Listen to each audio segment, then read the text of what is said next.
Okay, next हम discuss करेंगे जो अभी एक जो पॉइंट है आरए, ठीक है। आरए आरए डिस्कस करेंगे। ये जो आरए जो है आगे हम यूज कर अभी ये जी मैं सी के कांसेप्ट के हिसाब से मैं एक्सप्लेन कर रहा हूँ।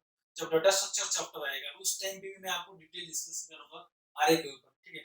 वहां पे कैसे ऑपरेशन डिस्कस करूंगा, वहां पे आरए का टेक्निक आरए क्या है वो डिस्कस करूंगा, ठीक है। आरए क्या है? Array array it is a consecutive memory location which store the data, ठीक है।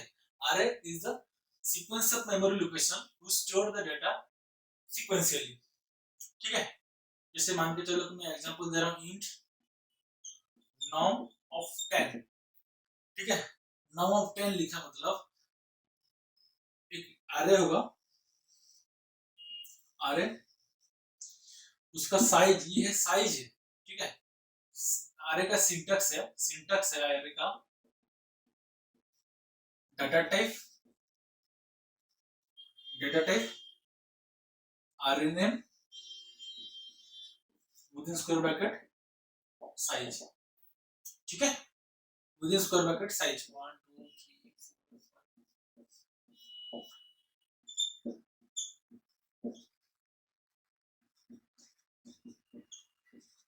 8 9, ओके।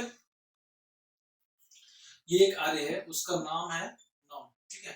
हर हर देखो यहाँ पे क्या होगा, data type data as per data type data integer data type का साइज क्या है 2 बाइट है, तो 2 बाइट है तो फिर हर ब्लॉक का साइज क्या होगा 2 बाइट होगा, ठीक है। 2 बाइट होगा तो फिर ऐसे एक मेमोरी क्रिएट होगा। array क्या है? It is a consecutive memory location which store the data of its data type, ठीक है। डाटा टाइप के हिसाब से डाटा वो स्टोर करेगा कंसेक्यूटिवली, ठीक है। ये हुआ and the array can be accessible through its index number के थ्रू से एक्सेस होगा। मान के चलो कि मेरे को यहाँ पे डाटा एंट्री करना है, इस पोर्शन पे एंट्री करना है डाटा, ठीक है। तो इसका इंडेक्स नंबर क्या है 5 है, तो फिर अगर इंडेक्स नंबर 5 में अगर आप वैल्यूएशन करना चाहते हो तो in that case norm of norm of norm of क्या है इंडेक्स नंबर 5 इक्वल टू मान के चलो value they they 111, it means 5 location में क्या होगा 111 वैल्यू असाइन हो जाएगा, ठीक है। ये है आपका array। array में क्या होगा, एक वन डायमेंशनल array होता है, ये जो मैंने दिखाई ये वन डायमेंशनल array है, ठीक है। और एक आपका multi dimensional array। Multi dimensional में क्या होगा 2D 3D 4D 5D कुछ भी कर सकते हो, ठीक है। लेकिन हम क्या करेंगे, हम जो प्रोग्रामिंग में ज्यादातर यूज करते हैं 1D एंड 2D तक इंप्लीमेंट करते हैं, ठीक है। कहीं कहीं 3D भी यूज कर सकते हैं, वैसे कुछ नहीं है, 4D भी कर सकते हैं, ठीक है। नेक्स्ट हम डिस्कस करेंगे 2D array।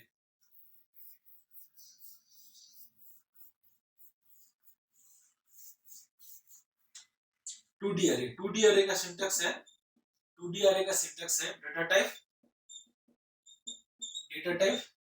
array name data type array name then 2D मतलब रो एंड कॉलम होगा, ठीक है। ये एक 2D है, ठीक है। ये एक 2D है, रो ये एक आपका रो हो गया, ठीक है। देखो रो हो गया एंड ये कॉलम हो गया, ठीक है। इन case of 2D array case में क्या होगा, रो साइज एंड कॉलम साइज, ठीक है।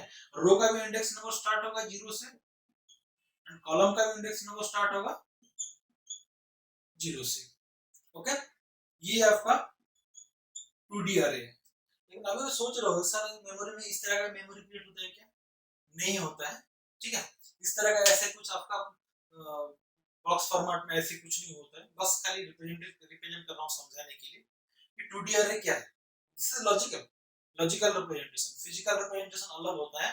आपको अगर समझना होगा तो आपको सी में जाके मेरा जो सी ट्यूटोरियल है वहां पे जाके डिस्कस कर सकते देख सकते हैं उसको, ठीक है। ये आपका नाम हो गया, ठीक है। मान के चलो कि आप इस लोकेशन में वैल्यू एंट्री करना चाहते हो 111, ठीक है। तो फिर इस हर लोकेशन का एक रो इंडेक्स होगा एंड कॉलम इंडेक्स होगा। जैसे आपका लीनियर एरे में क्या हुआ था, 1D एरे में क्या हुआ था आपका इंडेक्स नंबर, देखिए इंडेक्स नंबर था, तो हम क्या किए इंडेक्स नंबर विदिन क्या नाम है आरएनएफ विदिन स्क्वायर ब्रैकेट। अब क्या किए, इंडेक्स नंबर मेंशन किया तो डायरेक्टली एक्सेस किया। यहाँ पे क्या होगा, रो इंडेक्स फॉलो करना पड़ेगा एंड कॉलम इंडेक्स फॉलो करना पड़ेगा, ठीक है। तो फिर क्या होगा, नॉर्म ऑफ रो इंडेक्स क्या है 2, कॉलम इंडेक्स क्या है 2 2 इक्वल टू 111। तो फिर यहाँ पे क्या होगा, 111 वैल्यू ऐसा हो जाएगा। ये आपका concept of 2D array. Okay, 2D array के बाद नेक्स्ट आता है कंसेप्ट फंक्शन। फंक्शन, ठीक है। फंक्शन क्या है, फंक्शन ये है, देखो फंक्शन ये it is set of block, ठीक है, सेट ऑफ इंस्ट्रक्शन और सेट ऑफ, ये वर्ड मैन एक फंक्शन है, ठीक है। और एक हम यूज करते हैं वर्ड कैलकुलेशन, ठीक है। कैलकुलेशन एक आपका फंक्शन है, ठीक है। तो फिर ये क्या है, it is the set of instruction और इट द नेम्ड ब्लॉक, ठीक है, which contain set of code. Okay, तो फंक्शन क्या है, फंक्शन ये है कि it is the set of instruction, ठीक है, विथ नेम। ओके, फंक्शन में क्या होगा, फंक्शन इम्प्लीमेंटेशन करने के लिए हमको 3 स्टेप फॉलो करना पड़ता है। फर्स्ट इज प्रोटोटाइप, ठीक है। Second is function call, third is function body, ठीक है, function call and function body, ठीक है। Function call and function body, ये 3 स्टेप हमको, in order to implement the concept of function we have to maintain 3 different part, ठीक है। Prototype होगा, then function call होगा, देन फंक्शन बॉडी होगा, ठीक है। प्रोटोटाइप क्या है, प्रोटोटाइप मतलब हमको कंपाइलर को बताना पड़ेगा in case of as you are defining user defined function, ठीक है, we have to tell the compiler that we are going to use the function, ठीक है। तो उसका सिंटैक्स क्या होगा, प्रोटोटाइप का सिंटैक्स क्या होगा, return type space function name within bracket data type 1 comma data type 2 semicolon, and this prototype should be maintained in the global declaration area, ठीक है। ग्लोबल डिक्लेरेशन एरिया मतलब हम हेडर फाइल डिफाइन किए S include लिखे statement, ठीक है। Then मान के चलो कि एक चाहते हो एक फंक्शन डिक्लेयर यूज करना चाहते हो, अपने से एक फंक्शन बनाना चाहते हो, ठीक है। उस फंक्शन का नाम मान के चलो कि फंक्शन है फैक्टोरियल, एक फंक्शन है, ठीक है। तो आप चाहते हो फैक्टोरियल हम यूज करेंगे, फैक्टोरियल एक फंक्शन यूज करेंगे, ठीक है। वो क्या करेगा, एक इनपुट वैल्यू लेगा, एक इंटीजर वैल्यू रिसीव करेगा एंड हमको रिटर्न करेगा एक इंटीजर, ठीक है। तो फिर इन दैट केस क्या है, रिटर्न टाइप एक इंटीजर होगा, फंक्शन नेम इज फैक्टोरियल, ठीक है, and argument type is integer. ये हो गया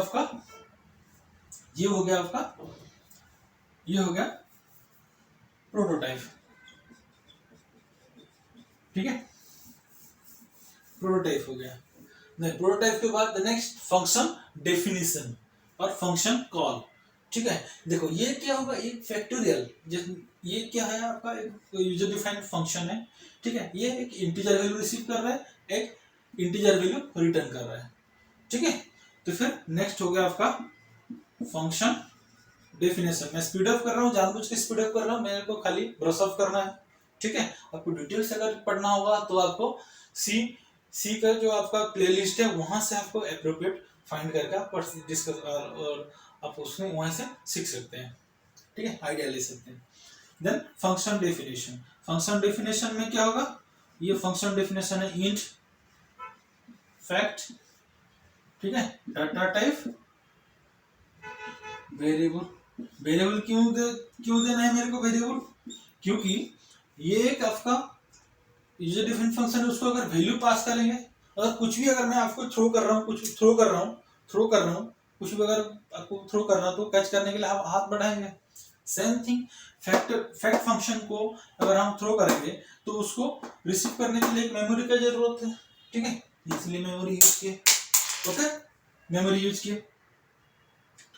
ये हो गया आपका function definition. Function call, function call क्या है? देखो नॉर्मली क्या होता है हमारे प्रोग्रामिंग में, वर्ड मेन से प्रोग्राम स्टार्ट होता है, ठीक है, वर्ड मेन मतलब यहाँ से स्टार्ट होगा, कर्ली ब्रैकेट से स्टार्ट होगा, ओपन कर्ली ब्रैकेट, देन यहाँ से एंड हो जाता है, ठीक है। मान के चलो कि आप एक फंक्शन बनाए हो, तुम आप फैक्टोरियल एक फंक्शन बनाए हो, ठीक है, वहां पे आप एक वेरिएबल लॉजिक मेंशन किए हो, ठीक है, आप लॉजिक यूज कर रहे हो, ठीक है, एग्जीक्यूशन स्टार्ट किए। एग्जीक्यूशन का प्रिंसिपल ये है कि कंपाइलर क्या करेगा, मैन को ढूंढेगा, मैन से एग्जीक्यूशन स्टार्ट हुआ, एग्जीक्यूट करके एंड हो गया। लेकिन अभी एक क्वेश्चन है, अभी ये फैक्टोरियल फंक्शन कैसे यूज होगा, ठीक है, कैसे यूज होगा? यूज करने के लिए हमको एक स्टेटमेंट यूज करना पड़ेगा, that is function call statement. Function call statement क्या है? Function call statement is responsible to call the particular function, ठीक है, ये फंक्शन को कॉल करेगा, कॉल इट्स डेफिनेशन, ठीक है, इसका डेफिनेशन को मान के चलो ये फंक्शन कॉल पार्ट है, ठीक है, जब एनकाउंटर करेगा कंपाइलर, एनकाउंटर करेगा तो रेस्पेक्टिव फंक्शन कॉल हो जाएगा, ठीक है। That means function call statement is responsible to flow the control from calling to called part, ठीक है, ये है कॉलिंग पार्ट है, कॉलिंग ब्लॉक है। किससे कॉल हो रहा है? मैन से यहां तक आ गया, एग्जीक्यूशन स्टार्ट हुआ, जहां तक फंक्शन कॉल एनकाउंटर किया, एग्जीक्यूशन के बाद देन फिर वो रिटर्न कर गया। ये हो गया आपका फंक्शन कॉल, ठीक है। फंक्शन कॉल का सिंटैक्स क्या है? फंक्शन कॉल का सिंटैक्स है variable equal to function name within bracket value 1 value 2 dot. Okay, ये हो गया आपका फंक्शन। अब डिस्कस करेंगे स्ट्रक्चर क्या है। अभी देखो ये स्ट्रक्चर, फंक्शन, पॉइंटर, अरे ये सब बहुत यूज आएगा डाटा स्ट्रक्चर में, दैट इज स्ट्रक्चर, ठीक है। स्ट्रक्चर क्या है?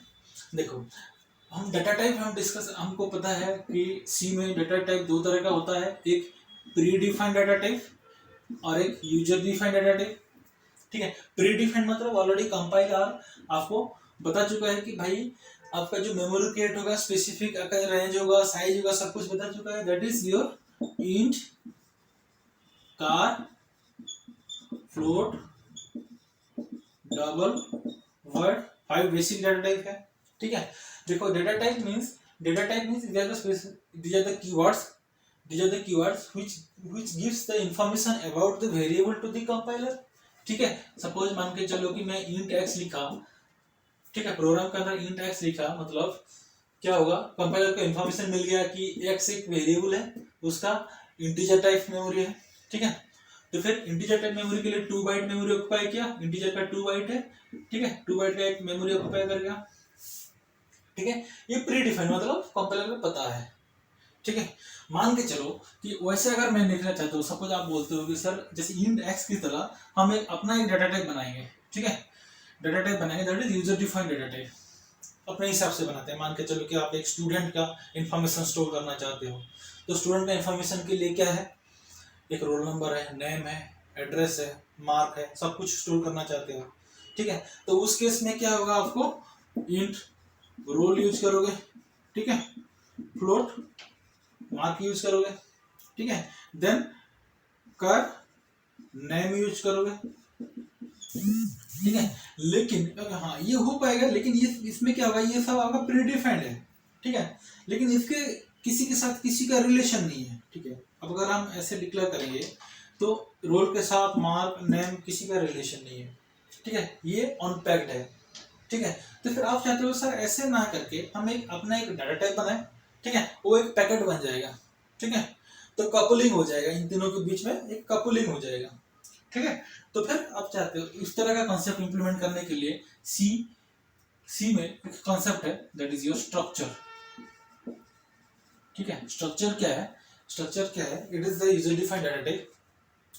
ठीक है, स्ट्रक्चर क्या कहता है? Structure is the technique through which we can create our own user defined data type. ठीक है, which can store heterogeneous data. ठीक है, हेटेरोजेनस मतलब as per it's definition structure हम जिस हिसाब से डिफाइन करेंगे उसी हिसाब से अपना डाटा स्टोर करेगा। एंड ऐसे नहीं कि आपको खाली इंटीजर रखना है या फ्लोट रखना है, ऐसे कुछ नहीं है। अब उसके अंदर आप मल्टीपल डाटा आप डिफाइन कर सकते हो।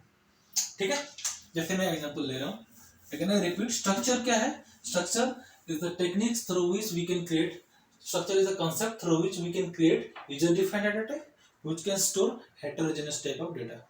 ओके, एग्जांपल दे रहा हूँ, स्ट्रक्ट स्टूडेंट। ठीक है, स्ट्रक्ट स्टूडेंट इंट। ठीक है, इंट आपका रोल नंबर रहेगा, फ्लोट मार्क रहेगा, कार नेम ऑफ टाइम। ये एक आपका स्ट्रक्चर हो गया। एक स्टूडेंट एक डाटा टाइप बन गया। ठीक है, स्टूडेंट एक डाटा टाइप बन गया।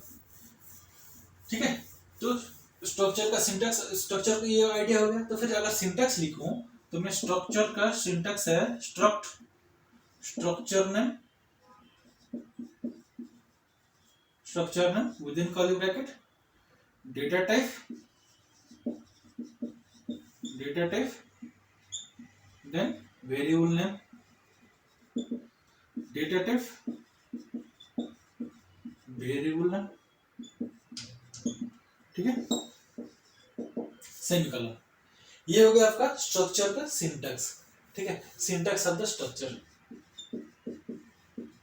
ठीक है, ये हो गया आपका स्ट्रक्चर डिफाइन हो गया। एंड ये कहां पर डिफाइन करोगे? After the header file.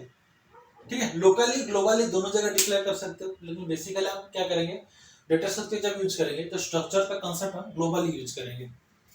ठीक है, देन अब ये क्या है कि एक स्ट्रक्चर बन गया लेकिन उसका मेमोरी ऑक्यूपाई नहीं हुआ। कब तक होगा? जब तक आप स्ट्रक्चर वेरिएबल डिक्लेयर करोगे। ठीक है, तो स्ट्रक्चर वेरिएबल कैसे डिक्लेयर करें दिखाता हूं। अगर मान के चलो कि जैसे इंट मेमोरी नहीं लेता है, जब इंट इक्वल टू एक्स लिखते हो तब मेमोरी ऑक्यूपाई होता है। ठीक है, keep in mind, int x खाली इंट मेमोरी ऑक्यूपाई नहीं करेगा। जब तक आप इंट एक्स नहीं लिखोगे तब तक मेमोरी ऑक्यूपाई नहीं होगा। ठीक है, सेम थिंग स्टूडेंट एक डाटा टाइप, हम डाटा टाइप जो बनाए हैं स्टूडेंट डाटा टाइप का वेरिएबल डिक्लेयर करेंगे। ठीक है, तो वेरिएबल कैसे डिक्लेयर करेंगे? देखो, और एक क्वेश्चन में समझा, और एक बात मैं समझाना चाह रहा हूँ। स्टूडेंट हम एक user defined data type create कर लिए, जैसे आप इंट एक्स लिखते हो वैसे स्टूडेंट एक डाटा टाइप बन गया। ठीक है, but we cannot write directly as student S, और स्टूडेंट डाटा टाइप हो गया वेरिएबल, ऐसे हम नहीं लिख पाएंगे क्योंकि एक ड्रॉबैक है स्ट्रक्चर का। Do we create our own user defined data type through the structure, but we cannot directly use the structure directly within the program। ठीक है, डायरेक्टली हम यूज नहीं कर पाएंगे, उसके लिए हमको यूज करना पड़ेगा स्ट्रक्ट कीवर्ड। ठीक है, struct structure name then variable name. ठीक है, ये यूज करना पड़ेगा हमको। अभी एक क्वेश्चन है, जैसे समझ में आ गया, स्ट्रक्ट स्टूडेंट एस ऐसे यूज करना पड़ेगा। अभी क्वेश्चन है, जैसे हम चलो कि int x equal to x लिखे तो x का एक मेमोरी क्रिएट हो गया, x का मेमोरी 2 बाइट मेमोरी क्रिएट हो गया। ठीक है, लेकिन अब यहाँ पे क्या है, मैं तो यूजर डिफाइंड बताया हूँ क्योंकि प्री डिफाइंड के केस में कंपाइलर को पता है इंटीजर का साइज 2 बाइट है तो 2 बाइट ऑक्यूपाई कर लिया। अब क्या है, हमने तो यूजर डिफाइंड बनाए हैं। ठीक है, तो यूजर डिफाइंड के केस में क्या होगा, ये जो हम define based on the definition of the structure, ये स्ट्रक्चर का डेफिनेशन के हिसाब से वो मेमोरी ऑक्यूपाई करेगा। ठीक है, मेमोरी ऑक्यूपाई करेगा। इसका कितना मेंबर है? 3 मेंबर है, एक रोल है, एक मार्क है और एक नेम है। ओके, तो फर्स्ट इज योर रोल। ठीक है, नेक्स्ट 4 बाइट इज योर, देखो फर्स्ट 2 बाइट, देखो रोल जो है मेंबर 2 बाइट है मेमोरी उसका, तो पहला रोल हो गया, देन मार्क हो गया, देन बाकी 10 बाइट नेम हो गया। ओके, ये है एस का मेमोरी। मैं लॉजिकली समझा रहा हूँ आपको, फॉर योर अंडरस्टैंडिंग पर्पस मैं अब यहाँ पे एक्सप्लेन कर रहा हूँ, ठीक है। तो ये जो रोल का जो साइज हो गया 4 बाइट। अभी अब क्या है कि ये एस का मेमोरी है, टोटल एस का साइज क्या होगा 10 plus 4 14 plus 2 16, total 16 byte memory, ठीक है। जो 16 बाइट मेमोरी है उसी 16 बाइट मेमोरी का जस्ट लॉजिकल पार्टीशन है, पहला फर्स्ट 2 बाइट रोल के लिए होगा, नेक्स्ट 4 बाइट मार्क के लिए होगा, नेक्स्ट 10 बाइट नेम के लिए होगा। अब ये क्वेश्चन है सर मेमोरी तो आ गया, लेकिन उस मेमोरी में हम डायरेक्टली कैसे एक्सेस करें, स्ट्रक्चर मेंबर को कैसे एक्सेस करें। स्ट्रक्चर मेंबर को एक्सेस करने के लिए हमको दो ऑपरेटर यूज करना होता है, एक डॉट ऑपरेटर और एक एरो ऑपरेटर। डॉट ऑपरेटर क्या होगा, थ्रो स्ट्रक्चर वेरिएबल, ठीक है। स्ट्रक्चर वेरिएबल के थ्रू से उसके मेंबर को एक्सेस करना चाह रहे हो तो डॉट ऑपरेटर यूज करोगे। अगर पॉइंटर के थ्रू से, थ्रो पॉइंटर, ठीक है, अगर पॉइंटर के थ्रू से एक्सेस करना चाह रहे हो तो इन दैट केस आप क्या करोगे, एरो ऑपरेटर यूज करोगे। एग्जांपल दे रहा हूं, एस, ठीक है, एस डॉट नेम और एस डॉट रोल, ठीक है। एस डॉट रोल होगा तो ये content action, s dot role equal to मान के चलो कि 111 एसएन किया तो वैल्यू 111 एसएन हो जाएगा, ठीक है। Pointer, through the pointer, pointer एक कॉन्सेप्ट है, पॉइंटर मैंने अभी थोड़ी देर में एक्सप्लेन करूंगा पॉइंटर क्या है, ठीक है। पॉइंटर के बाद, पॉइंटर खत्म होने के बाद देन नेक्स्ट हम एंट्री करेंगे डेटा स्ट्रक्चर का एक्चुअल कॉन्सेप्ट एंट्री करेंगे, ठीक है। देन देखो एस डॉट, ये स्ट्रक्चर एस एक स्ट्रक्चर वेरिएबल है, s dot name S dot role हो गया। अगर आप पॉइंटर के थ्रू से एक्सेस करना चाह रहे हो तो इन दैट केस आपको एरो ऑपरेटर यूज करना पड़ेगा, ठीक है। पॉइंटर कैसे डिक्लेयर करते हैं, पॉइंटर, पॉइंटर देखो स्ट्रक्चर का एक पॉइंटर वेरिएबल मैंने डिक्लेयर किया स्टार पी, ठीक है। यहाँ पे मैंने स्टार पी डिक्लेयर किया, ठीक है। तो फिर स्टार पी क्या करेगा, मैंने उसके लिए मैं एक्सप्लेन करता हूँ, अभी अभी स्किप कीजिए, ठीक है। इसके लिए मैं एक्सप्लेन करता हूँ, पॉइंटर समझाने के बाद मैं फिर से आऊंगा यहाँ पर, ठीक है, ठीक है। This is the concept of structure. Next is concept of pointer. Pointer हम डिस्कस करेंगे। पॉइंटर क्या है, पॉइंटर मान के चलो कि एक वेरिएबल है इंट एक्स, ठीक है। एक्स का एक मेमोरी क्रिएट हो गया, ठीक है। हर मेमोरी का एक एड्रेस है, ठीक है। हम जब घर पे रहते हैं घर के लिए भी एक एड्रेस होता है, सेम थिंग एक वेरिएबल का भी एक एड्रेस होता है, मेमोरी लोकेशन का एक एड्रेस होता है। मान के चलो लेट्स से इट्स 1010, ठीक है। तो अब क्या है, इस मेमोरी को अब जो एक्सेस कर सकते हो किसके थ्रू से, एक्स के थ्रू से एक्सेस कर सकते हो, ठीक है। एक्स इक्वल टू 111 एसएन किए तो वैल्यूएशन हो गया। सपोज आप चाहते हो कि सर मैं एक्स विदाउट एक्स के थ्रू से नहीं तो मैं कुछ इस एड्रेस के थ्रू से मैं एक्सेस करना चाहता हूँ, ठीक है। एड्रेस के थ्रू से एक्सेस करना चाहते हो तो इन दैट केस हमको क्या करना पड़ेगा, पॉइंटर यूज करना पड़ेगा, ठीक है। पॉइंटर क्या है, it is a special type of variable which holds the address of a particular memory location. वो क्या करेगा, एक एड्रेस से होल्ड कर पाएगा, ठीक है। सपोज एग्जांपल दे रहा हूं मैं, int P, int star P, ठीक है। ये एक पॉइंटर है, ठीक है। ये क्या कर it has the capability to hold the address of a memory location. किसका एड्रेस होल्ड कर पाएगा, ऑफ इट्स इंटीजर टाइप, ठीक है। इंटीजर टाइप मेमोरी का एड्रेस होल्ड कर पाएगा ये, ओके। तो फिर होल्ड कर पाएगा, ऐसे जरूरी नहीं कि हर वक्त होल्ड करेगा, ठीक है। हमको वैल्यू देना पड़ेगा उसको, ठीक है। तो फिर क्या होगा, P can hold the address. देखो सी में एक ऑपरेटर है address of operator, address of operator, ठीक है। एम्परसेंड जो है एड्रेस ऑफ ऑपरेटर, ठीक है। हम क्या कर सकते हैं, हम क्या करेंगे यहाँ पे p जो पॉइंटर है, p पॉइंटर में x का एड्रेस असाइन करेंगे। x का एड्रेस क्या है 1010, कैसे हमको मिलेगा, इस ऑपरेटर के थ्रू से मिलेगा, ठीक है। p इक्वल टू %x लिखिए, ठीक है। देन p एक मेमोरी लोकेशन हो गया, p एक पॉइंटर टाइप वेरिएबल है, उसमें वैल्यू नहीं रहेगा, उसमें क्या होगा एड्रेस रहेगा। किसका एड्रेस रहेगा, इंटीजर टाइप, ठीक है, हम यहाँ पे क्या असाइन किए, p equal to ampersand x, ampersand x means x का एड्रेस आ गया 1010, इसका भी एक वैल्यू है, इसका भी एड्रेस है 20, लेट्स से 2020, ठीक है। तो 2020 हो गया, मतलब p किसको असाइन पॉइंट किया, इसको पॉइंट किया, ठीक है। तो पॉइंटर क्या है, it is a special type of variable which can hold the address of memory location, ठीक है, ये होल्ड किया। अब एक क्वेश्चन है, इसका ऑब्जेक्टिव क्या है, इनडायरेक्ट एक्सेस हम कर पाएंगे। देखो सी, अभी अभी पॉइंट में थोड़ा बताना चाह रहा हूँ, सी क्यों ज्यादा पावरफुल है, क्योंकि ये मेमोरी के ऊपर ज्यादा ऑपरेशन, मेमोरी के ऊपर ज्यादा एफिशिएंट है, ठीक है, क्योंकि due to this pointer concept, pointer क्या है कि डायरेक्टली आपको मेमोरी के ऊपर मैनिपुलेट करेगा, ठीक है।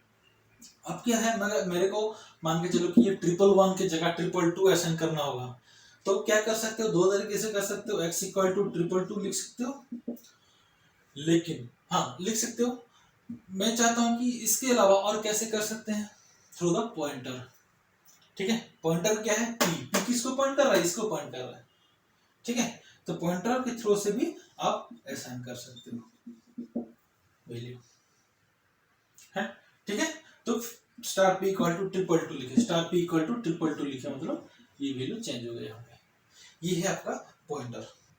देखो अभी मैंने पॉइंटर समझाया आपको, पॉइंटर क्या है, बेसिक आइडिया हो गया।